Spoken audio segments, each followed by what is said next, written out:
Welcome back to Tokyo on Fire. Donald Trump is the president-elect. He has a transition period of 10 weeks before he actually takes office. A lot can happen in 10 weeks. Glenn, do you think they will be prying off the W's from the computer keyboards? Well, during this 10-week period, there are 4,000 new people who come into the government at senior levels. And of the 4,000, almost 1,000 require Senate confirmation. So the cabinet secretary, deputy secretary, undersecretary, assistant secretary, and the ambassadors. So this is going to be a time-consuming process. Most of the cabinet officers will be selected hopefully in November and December. So by the time January 20th comes around, the inauguration day, they will be in place. But then the others, it's going to take time.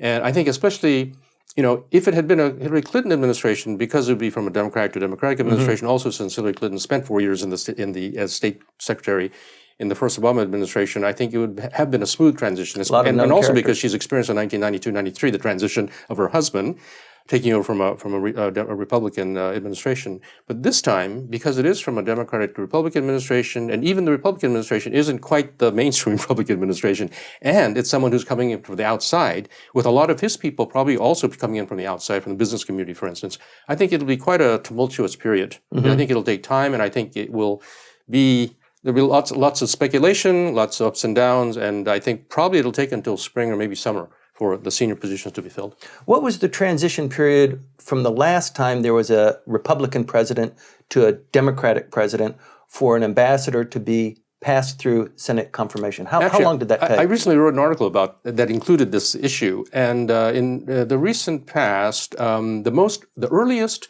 presentation of credentials to the emperor by the U.S. ambassador was Tom Schiefer. That was in April of 2001 in the first Bush administration. The second, it was Howard Baker in the first Bush administration. So second Bush administration was Tom Schiefer. That was 2005, I guess. Okay. Yeah. So that's the earliest. April is the earliest. The latest was Tom Foley in 1997 in the second Clinton administration, which was towards the end of November of 97. So the time the Mondale left as ambassador in the first Clinton administration was December of 96, right after the re-election of Bill Clinton. It was almost 1 year before Foley arrived. Caroline Kennedy, the current ambassador, presented her credentials to the emperor in early November of 2013. 2013, yeah. It was That's the right. anniversary. Yep. Yeah. So somewhere between April and November is when, and I think the average is around August. John Roos was August of 2009. That's a long time to wait. Well, it's a long time to wait, but then again, the DCM, the Deputy Chief of Mission, generally does a really good job, and it's a career bureaucrat. The question is lower down in terms of commitment, I think, in terms of everyone talks about everyone doing their duty, but it's going to be very, very difficult to know what your duty is for many, many months under the first months of the new administration. That a lot of the assumptions that have undergirded the Japanese-U.S. relationship are no longer essentially valid. And certainly even a conservative group like the LDP and Mr. Abe's version of it had absolutely no chips on Trump. Right. Mm-hmm. So they have nothing to go for. And that is also for the first time in known history. Up until now, they've always talked about the Chrysanthemum Club in the United States, a group of senior, either officials or former officials who are close to Japan. There's nothing now. The Chrysanthemum Club has no members in the Trump camp, and Trump people will have to reach outside their comfort zone to get specialists on Japan, and they may not want to. I don't know. How true is that, Glenn? Because Japan hands, there are thousands of Japan hands, and perhaps like a lot of American voters, yes, okay, maybe not thousands. In Washington, I'd say that the number of people who work in the government who are knowledgeable about Japan, by knowledgeable about Japan, I mean people who've actually lived in Japan, speak and read Japanese, is very few, I think.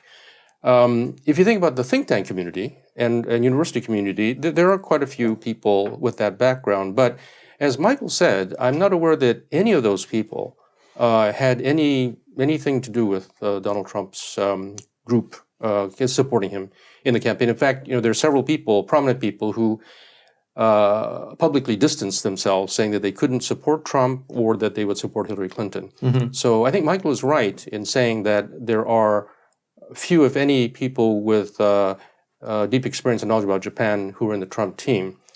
But I mean, that doesn't mean that some of those people will now change their mind and say that, as Nancy said, that it is the U.S. It is the will of the people to have Trump as the president, and therefore they would like to serve the president in that capacity. So I mean, it's not inconceivable that some of these people decide that they want to change their mind. People want positions of prestige and influence. What you all are forgetting is, and I'm not talking to Glenn, I'm talking to you two. I worked for the U.S. government before Bill Clinton was elected. I came in October 92. Bill Clinton was elected next month. The next month. We are nonpartisan when you get an appointment. I was a presidential management fellow, and we are not allowed to campaign or to wear any recognizable sort of show our partisan colors. When Bill Clinton was elected, the next day, there were parties all over the U.S. Information Agency. I mean, people were thrilled because the workaday civil servants in Washington are generally democratically leaning. So there is this kind of continuity there, though, of working whoever gets brought to the dance, whether it's Republican or Democrat. And I have faith in those people in Washington to get back to work and to do the work of the American people. We were called public servants. Sure. I took that very seriously. And that's why I say we're going to need these mediators. We're going to see a lot of people the hidden voters who voted for Trump. We're going to see the hidden diplomats, the hidden bureaucrats in Washington who say, I'm going to get behind this presidency. And again, I go back to what President Obama was saying. He said, he really acknowledged when the George W. Bush team was leaving and how smoothly that transition went. And he said, I expect the same here. I've already notified my staff and we will help them. And he acknowledged that this was a little bit of a different type transition. And I think that'll be a giggle for quite a while to have this former head of The Apprentice and this celebrity for decades now become president. So he will be entertainer-in-chief. He will be commander-in-chief. He will wear a lot of hats, hopefully not the MAGA hat anymore. But I have a faith renewed by what has happened here because I'm just so moved by the reaction by Hillary Clinton and Barack Obama. Okay. I know it was devastating. But there is a bit of trepidation here. I hope you can appreciate that.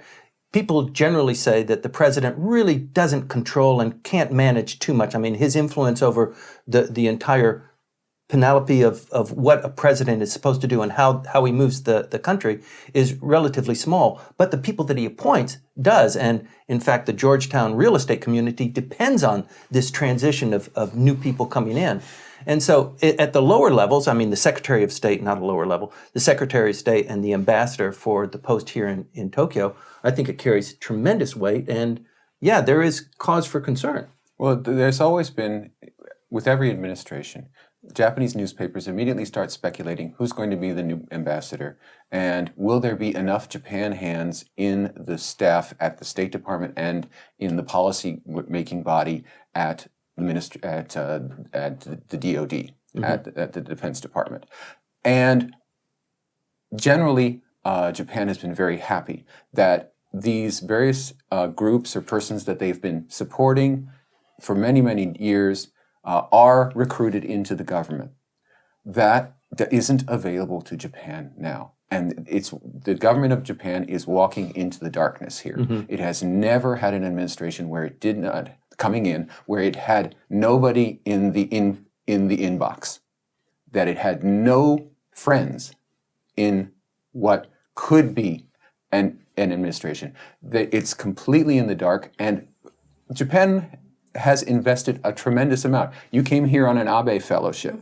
That's all a part of a greater effort in public diplomacy that Japan has done in order to cultivate a set of individuals who are ready to come into American government and see Japan's point of view. That's why I'm ready. But the thing is, when that happens, is I don't think Donald Trump knows you. Yes, he does. He does. Might surprise you. Okay, he does. She may be the new ambassador. All hail. The team knows me. Okay. We've been in this transition before, though. I think that's what you're alluding Not to, Donald Michael. Trump, per se, but I think that's what you're alluding to. We've been in this transition before where almost not the entire, but a huge portion of the senior staff in the U.S. Embassy in Tokyo is moved out, and we get a new group in. And, you know, the fellows that are the go-to, the fellows who have been in a Tokyo posting several times, like Jason Hyland. He's been here several times. He is a solid figure in There's the continuity US Japan. there. There's yeah, continuity there. Yeah. But when this transition comes through, certainly Caroline Kennedy is not going to be there. Jason probably won't be. Mm-hmm. There will be a completely new crew in, and that's the cause for. what's wrong with that? What's Oh, wrong no, I with a think little that's- shake, rattle, and stir? It's I good. don't see that necessarily as darkness. I see that as opportunity. We're going to be talking about some new names and faces, and maybe that's exactly what U.S. Japan relations. Oh no, needs I right agree now. with you. For public policy professionals doing business in Japan, I think it's a windfall. I think there will be a lot of consternation. There will be a lot of indecision. People won't know what to do or who to talk to, and so I think it'll be a bumper year for public policy analysts and people who are doing that sort of business here within the Japan-U.S. relationship. I mean, in a way, Trump made Japan more important than ever, didn't he, in the debates? Maybe they didn't like what he was saying, but Shinzo Abe very quickly stepped up and congratulated President Trump. He did a little twirl, and I think I heard this morning that he's going on the 18th to Washington to meet with Trump. isn't this something? Initially, he reported that he was going to be meeting the new President Clinton, and he's had to change that on the fly. Okay. Well, So he did meet with Clinton He did in already. New York. Yes. Right. Yeah. UN. But a lot of things are angling, and we don't know actually how they're angling, but it's the transition. I think that we've got a brief period of time, and he will be president very quickly.